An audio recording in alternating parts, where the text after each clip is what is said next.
주의 사랑하면서 지식과 지혜와 총명의 풍성하게 하여 주시고 하나님의 지극히 선한 일을 분별케 하여 주시옵시며 하나님 그 지도의 의의 열매가 풍성히 맺게 하여 주시고 하나님의 영광이 드러나게 하여 주옵소서.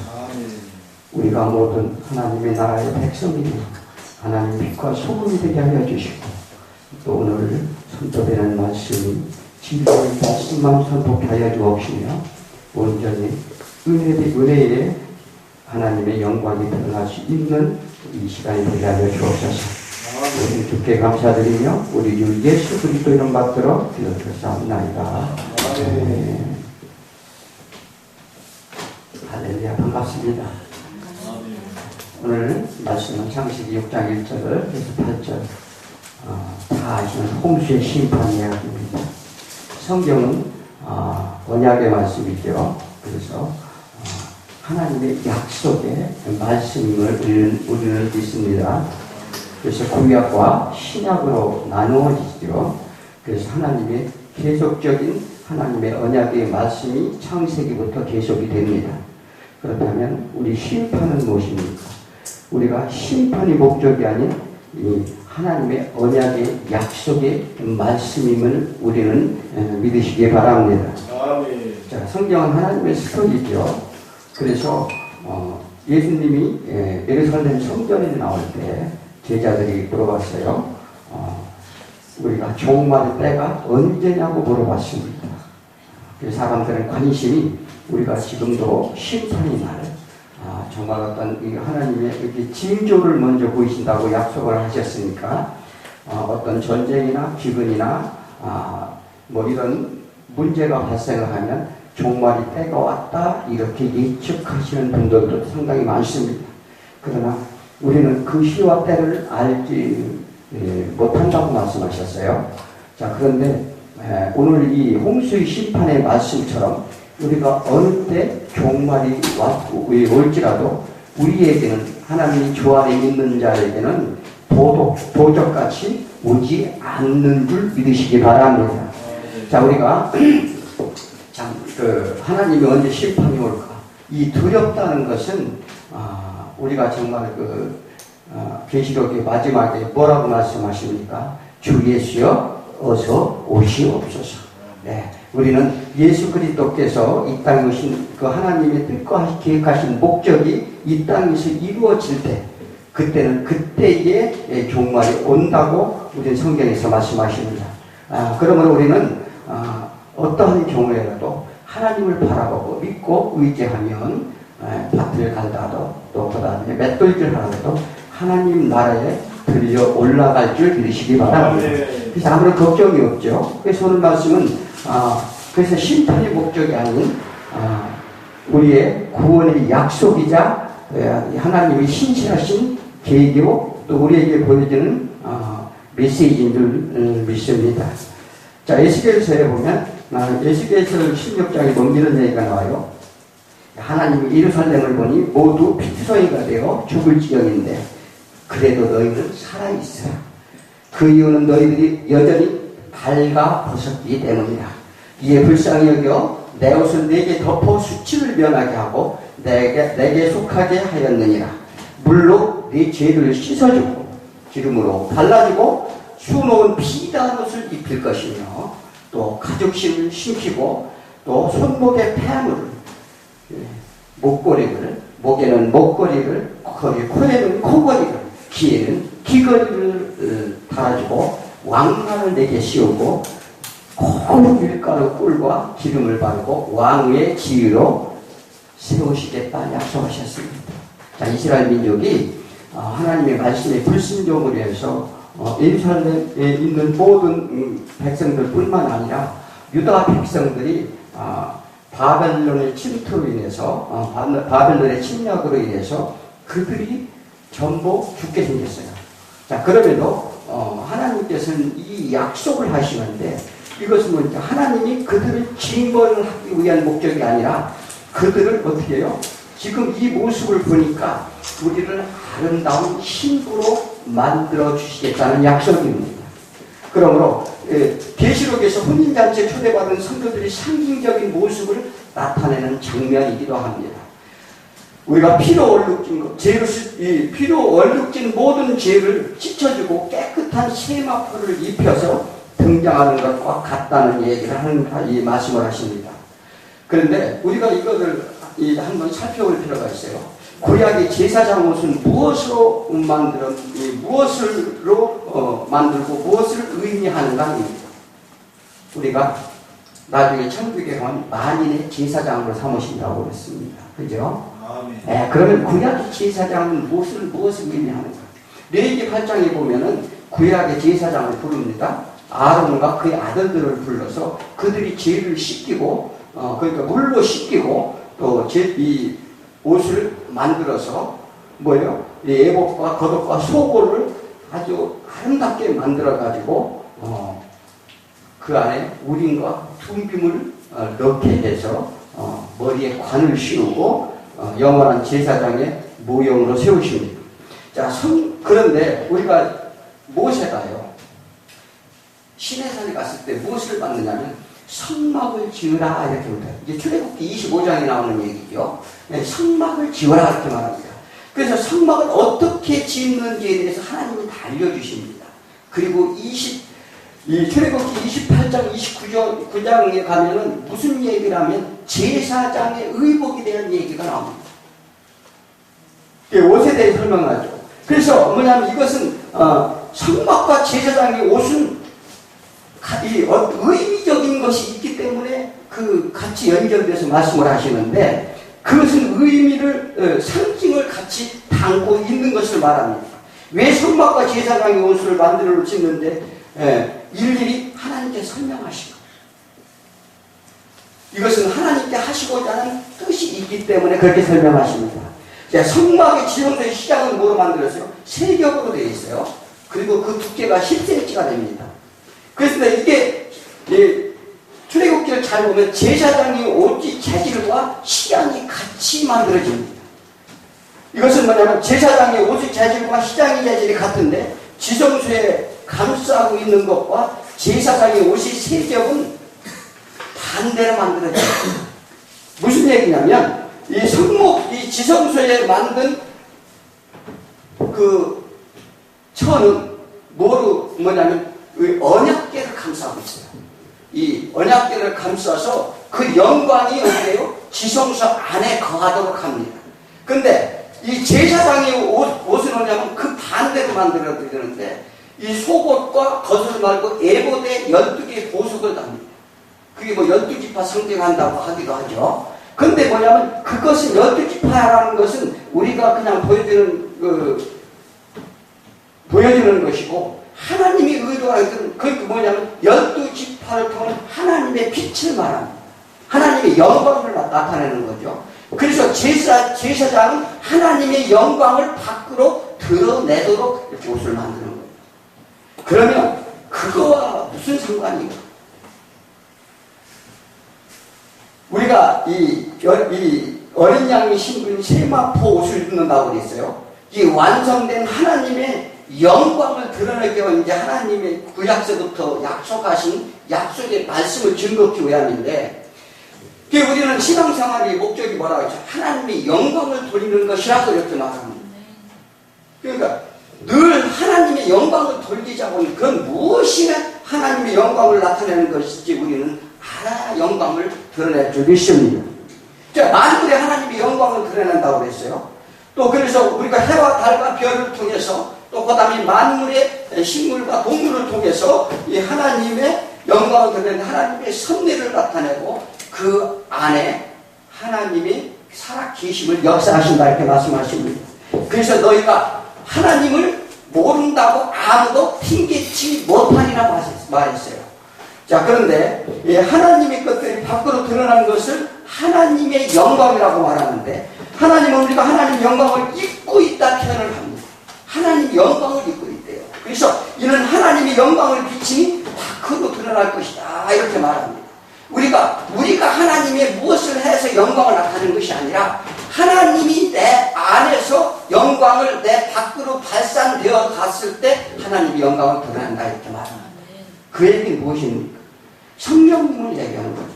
내 안에 성령님이 그 성령님이 역사하심으로 인해서 우리가 무엇이든지 하나님의 영광을 드러내는 일을 할 수 있고 그러한 삶을 살 수 있다는 것을 하나님께서는 말씀하시는데, 그러므로 우리는 성령님이 오셔서 하시는 일이 뭐라고 그랬죠? 성경에 정확히 나와 있는데, 뭐냐면 심판에 대하여, 또 의에 대하여, 또 구원에 대하여 증거하시러 오신다고 말씀하셨어요. 그러니 예수 그리스도가 하신 일에 대하여 우리를 알게 하고 깨닫게 하고, 또 그로 인하여 예수 그리스도를 이 십자가를 우리가 육신을 십자가에 못 박음으로 인해서 우리가 육신의 소욕을 따르지 않고 하나님의 영광의 뜻을 따라가는 삶을 살게 될 것이다. 그것을 증거해 준다는 사실입니다. 아멘. 그래서 우리는 우리의 어떤 모양이나 우리의 어떤 선한 행동에서 되는 것이 아니라 하나님의 영을 받아서, 오늘 또 이런 이 제사장이 뭐냐면 그것을 우리 앞으로 우리가 만인의 제사장이 될 것을 예표하는 거죠. 만인 제사장을 만들겠다는 약속입니다. 이들이 아론과 제사장, 그러니까 우리가 목사가 되어서 제사장이 아니라 만인의 제사장으로 만들겠다 하시는 하나님의 언약의 약속임을 우리 믿으시기 바랍니다. 아멘. 자, 우린 영원한 행복을 추구하죠. 우리는 행복하기를 바랍니다. 세상에 심판이 얼마냐? 심판하면 두렵고, 그러나 이 땅의 행복이 과연 있을까요? 이 땅에는 죄인된 우리는요, 이 땅의 행복을 잠시 맛볼 수는 있지만 영원한 행복은 없습니다. 아멘. 우리 그거를 반드시 알아야 됩니다. 이것은 뭐냐면 하나님께서 영광을 우리가 돌린다는 것은 영원한 행복을 공유케 하시겠다는 약속입니다. 이런 이 홍수의 심판은 단순한 심판의 약속이 아니라, 그런데 오늘 홍수의 심판의 문제점을 제시를 했어요. 문제점이 6장 1, 2절에 나타나는데 뭐예요? 사람들이 땅 위에 번성하기 시작할 때 그들의 딸들이 나니 하나님의 아들들이 사람의 딸들을 아름다워하고 자기들이 좋아하는 모든 여자를 아내로 삼았다. 이게 심판 조건이에요. 이것은 뭐냐면 언약의 관계 파괴를 말합니다. 그래서 창세기 2장 24절에 말씀하시죠. 너희 아담과 하와가 둘이 연합하여 한 몸이 되라. 이것은 뭐냐면 최초의 결혼식 장면입니다. 그러니까 아담과 하와가 아버지가 어디 있어요? 부모가 어디 있어요? 최초의 인간이라며. 그런데 이 말씀을 냈다. 그래서 에베소서 5장 31절, 이것이 이 큰 비밀이라고 말씀하십니다. 창세전에 나타낸 하나님이 비밀이라고 말씀하십니다. 그것은 뭐냐면 우리가 나가서 예수 그리스도 신랑과 또 신부의 연합됨을 말합니다. 너희는 그래서 이 땅에 나가서 번성하라, 충만하라, 이렇게 말합니다. 그러면 너희의 그런 땅을 달라, 이렇게 말해요. 그건 뭐냐면 지금 너희가 하나님의 말씀에 불순종하여 세상 가운데 나가게 되는데, 거기에서 반드시 예수 신랑을 붙들고 나가지 않으면 너희는 살 수가 없다, 이렇게 말합니다. 그래서 그것을 위해서 너희 마음에 근원된 땅을 달라. 그 이야기가 씨 뿌리는 비유하고 일맥상통하는 이야기입니다. 자, 우리는 그래서 하나님의 이것은 뭐냐면 이게 불변하는 계획이에요. 이게 성경은 하나님이 하시고자 하는 뜻을 나타내는 것이지, 이거 우리가 무엇을 거기에, 그러니까 하나님의 뜻은 제1원소라고 합니다. 그러니까 하나님의 제1의 법칙을 제2의 우리가 제1을 우리 자아라든지 성품이라든지 지식이라든지 인품이라든지 이런 것은 제2 요소예요. 그런데 제2 요소가 제1의 요소를 바꿀 수가 없어요. 그러니까 하나님께서는 우리가 자유의지를 가지고 하는 것은 우리는 하나님께서는 그것을 관계치 아니한다고 말씀하셨어요. 그러나 그 중에서도 하나님은 하나님이 하시고자 하는 뜻을 그거와 상관없이 이끌어 가시는 것이 하나님의 예정된 섭리인 줄 우리 믿으시기 바랍니다. 그러므로 우리는 정말 이미 하나님 나라가 우리에게 임했다고도 말씀하셨어요. 그런데 무엇이 하나님 나라가 과연 임했는가? 이 하나님 나라가 임했다는 건 하나님의 통찰에 있는 자에게 천국을 임하였다, 이렇게 말합니다. 그렇다면 이 세상의 천국이 아니라 하나님께서 우리에게 임하심으로 인해서 우리가 천국을 맛보는 거예요. 우리가 걱정, 근심, 세상의 모든 것들을 한 성령님이 내 안에 임했을 때 그것이 세상 것을 바라보지 않으니까 우리 세상 것은 상대적인 가치, 가치예요.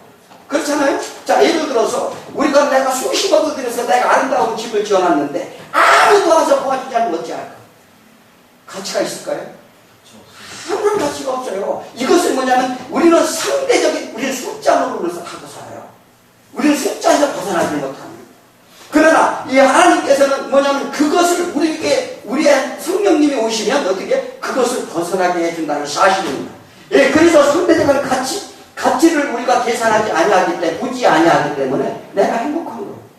내가 주머니에 돈이 하나도 없어도 어때요? 예전엔 저도 호주머니에 돈이 없으면 불안했어요.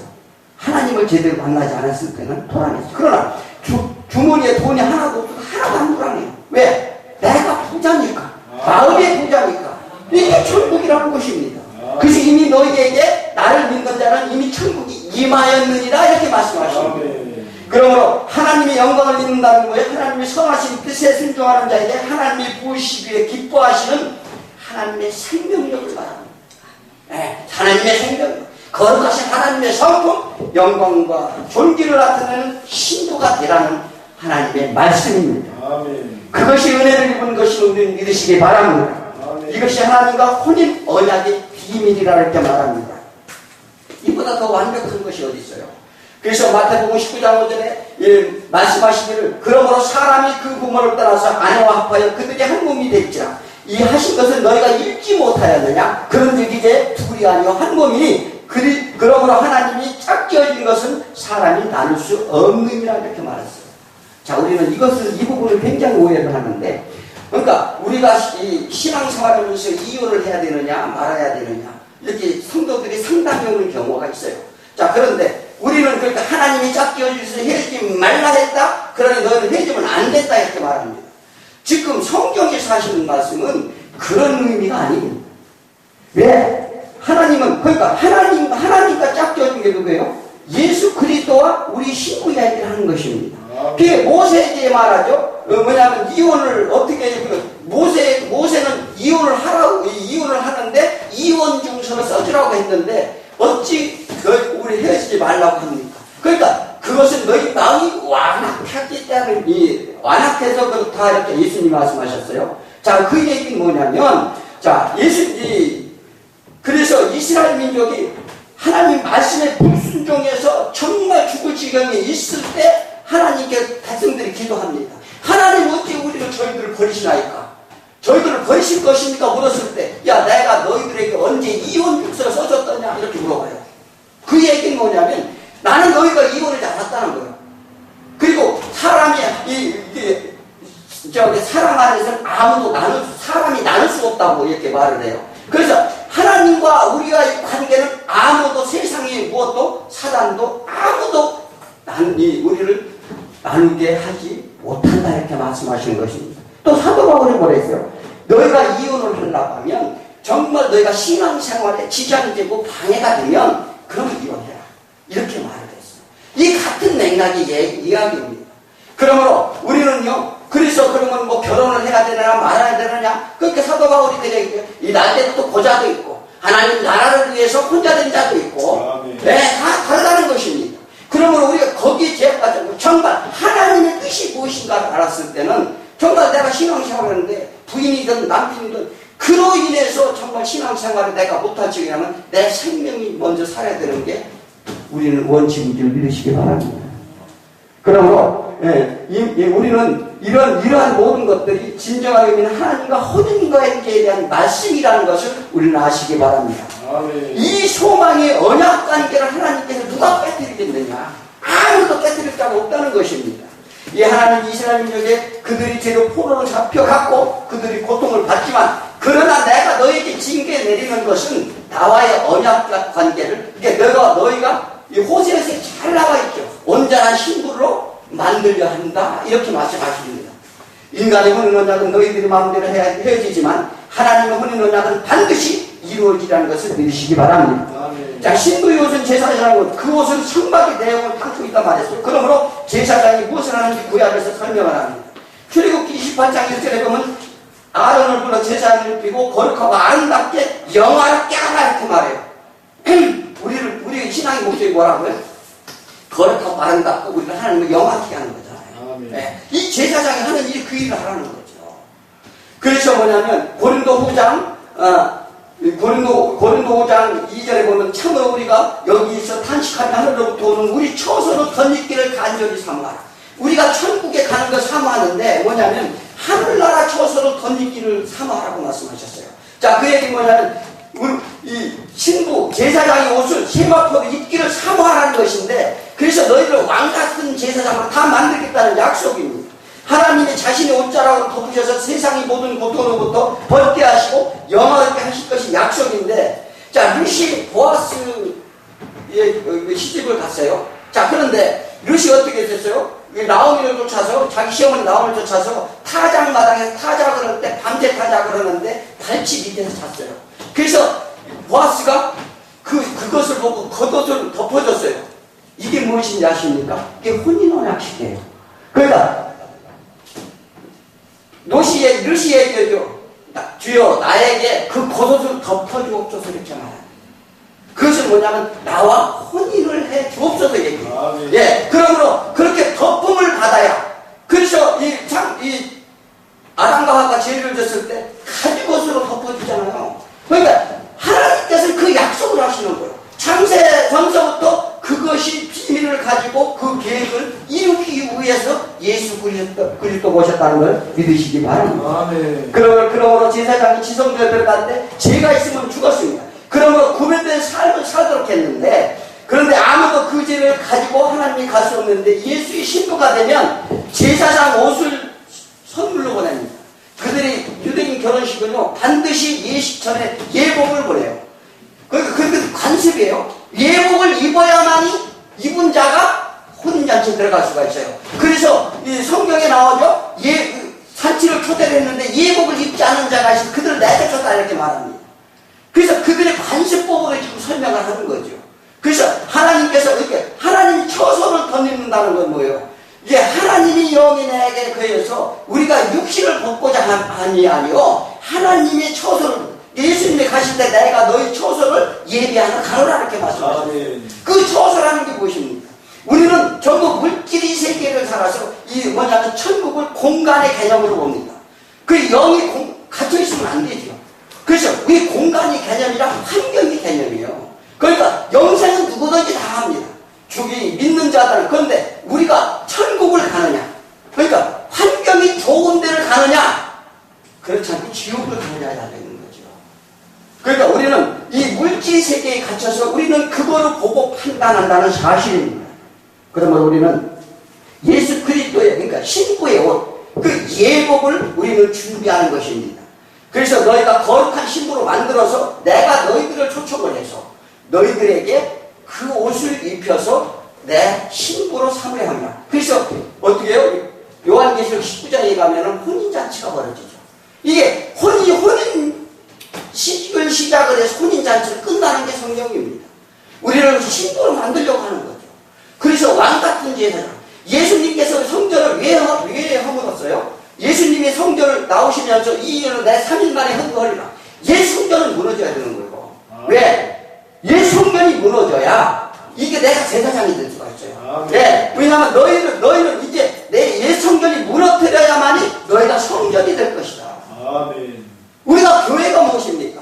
교회는 이게 성전이 아니에요. 그걸 아시죠? 왜냐하면 성전은 솔로몬에게 딱 항상 하나님이 특별히 거하시는 거, 그곳에 가서 예배를 드려라. 이게 구약이 예수 그리스도 오기 전의 이야기입니다. 그러므로 우리는 어떻게 해요? 하나님의 성전이 되어서 그 성전으로, 내가 성전이 되면 뭐 제사장이 필요가 있어요, 없어요? 자, 이 하나님이 이게 신비한 원리를 제공하시는 거죠. 그러니까 내가 성전이 되었다면 이미 내 안에 하나님이 거하고 계신다는 거예요. 그러니까 내가 제사장이 되는 거죠. 그러니까 우리는 왕같은 제사장이 된다고 이렇게 말씀하셨지 않습니까? 그러므로 우리는 이 정말 심판의 이 약속, 그래서 6장 3절에 보면 영을 거두시겠다 말씀하셨어요. 너희가 내 혼인 언약을 어겼으므로 내가 영을 거두겠다. 내 영을 거두겠다는 생명을 거두겠다는 얘기죠. 그게 120년 기한을 둡니다. 우리도 이 징조 없는 심판은 없어요. 그래서 누구든지 다 병이 와도 징조가 먼저 옵니다. 마찬가지로 하나님께서도 그냥 심판하시는 게 아니라, 그런데 누가 이게 그 가운데 누가 구원을 받습니까?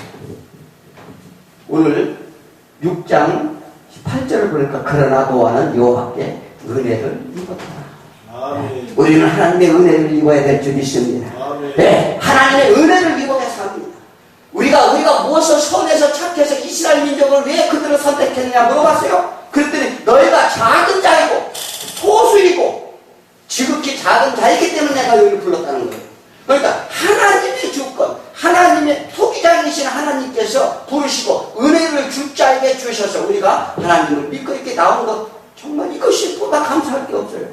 이 무엇을 감사합니까? 그러면 우리는 주 안에서 정말로 진정으로 하나님 나라에 영광을 돌리는 온전한 삶, 우리의 지금 하나님의 영생을 주시고자 하나님의 목적의 삶을 온전히 정말 거룩한 신부가 되어서 하나님 나라의 영광을, 하나님의 영광을 받으면 하나님께서 어떻게 자기 자식이 욕을 먹고 그러면 네 집 자식이야, 아버지까지 욕을 먹어요. 그러나 그가 출세하고 잘하고 정말 성공하면 누구 집 아들 잘됐다, 하나님 그 부모가 영광을 받잖아요. 그러면 함께 영광을 받는다는 사실입니다. 그래서 우리는 하나님 나라의 영광을 위해서 정말 온전히 우리는 쓰임받는 도구일 뿐입니다. 아멘. 그러면 우리는 주 안에서 정말 하나님의 쓰임받는 저와 여러분들에게 축원합니다. 기도합니다. 하나님 아버지 감사합니다. 아버지요, 우리 심판을 통해서 하나님의 은혜를 봅니다. 그것은 하나님이 특별히 구별하여 불러난 자들에게 하나님의 영광을 주고자 하는 하나님의 약속의 언약의 말씀인 줄 믿습니다. 아버지요, 저희들을 불쌍히 여겨주시고 긍휼히 여겨주셔서 그 은혜 하나 가지고 저희들은 하나님께 찬양과 기쁨으로 달려가야 될 줄 믿습니다. 그리하여 하나님의 영광이 나타날 때 우리에게 만인이 제사장이 되게 하시고 예수 그리스도의 신부가 되게 하여 주셔서 끝날에 혼인잔치로 새로운 새 땅 새하늘로 인도하신 하나님을 믿고 끝까지 이겨 믿음으로 살아갈 수 있도록 은혜 베풀어 주시옵소서. 날마다 주의 풍성한 은혜 가운데 참 하나님의 그리스도의 의의 열매가 우리에게 나타나게 하여 주시고 그 열매로 말미암아 풍성히 여기게 하여 주셔서 우리가 하나님의 끝날까지 허물이 없도록 은혜 베풀어 주시옵소서. 성령님이 함께하실 줄 믿사옵고 우리 주 예수 그리스도 이름 받들어 기도드렸사옵나이다. 아멘.